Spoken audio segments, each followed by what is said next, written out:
I wish we had more hot, nasty sex. Cat calls, nasty gestures. This morning I woke up thinking, what are the chances he didn't pick up one of those nasty bugs or something? Hey everyone, and welcome! Today, we are going to dive deep into one of English's most useful and sometimes most confusing words, nasty. You hear it all the time, but what does it really mean? Well, you're in exactly the right place. We're going to break it all down and solve this little language puzzle together. I mean, think about it, right? It's a little weird. You can have a nasty injury, but you can also have a nasty habit. This one little word can describe everything from the weather to someone's bad attitude, and that can be really tricky, especially for English learners. But don't you worry, we're about to make it all make sense. Okay, so where do we even begin with a puzzle like this? Well, here's the secret. The key isn't trying to find one single perfect definition. Nope, it's about completely changing how we think about the word itself. Exactly. Instead of cramming every meaning into one box, it's so much easier to think of nasty as a word that represents a whole family of unpleasant ideas. They're all related, they're all negative, and once you grasp that one concept, I promise, everything else just clicks into place. So how do we get to know this family of ideas? It's actually pretty simple. We can break it down into what I like to call the 3 faces of nasty. This is our framework, and it's going to make everything crystal clear. You know, the easiest way to remember these is to see how they're organized. We start with the really concrete, physical world, things you can actually sense.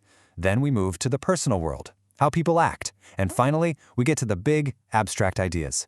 Thinking of it like a journey from the concrete to the abstract makes it so much easier to get. Let's start with that first one, the physical stuff.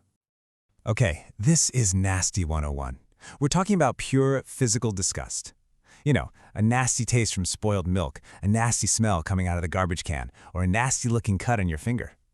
Basically, if it offends your senses, taste, smell, sight, or touch, you can probably call it nasty. All right, now we're moving on from the physical world and into the personal one. This is the second phase of nasty, and it's all about behavior. It describes actions or words that are unkind, malicious, or just plain mean.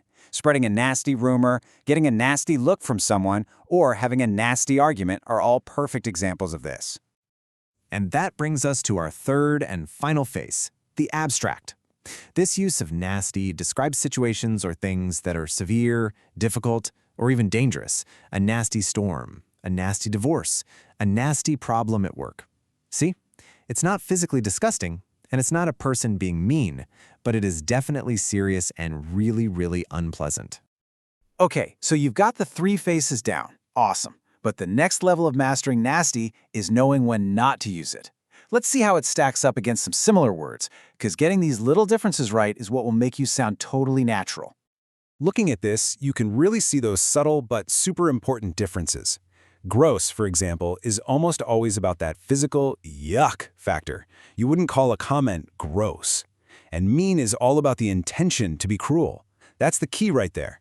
It's why a storm can be nasty, but it can't be mean. A storm doesn't have feelings or intentions. So what's the big takeaway? The crucial point is this. Nasty is the most flexible of the bunch. It's your go-to word that can cover both the unkind comment and the disgusting smell. It bridges that gap between personal behavior and physical repulsion, and that's what makes it so incredibly useful. All right, let's bring it all home. We're going to do a super quick review, and then you'll be ready to go out there and, well, use the word nasty perfectly. So it all comes down to those 3 faces. Just remember that progression. You go from the physically disgusting to the personally unkind and all the way to those severe, abstract situations. If you can keep those 3 categories in your head, you have absolutely got this. And there you have it. Just like that, nasty is no longer some confusing word, but a powerful tool in your English vocabulary. So go on, think about it.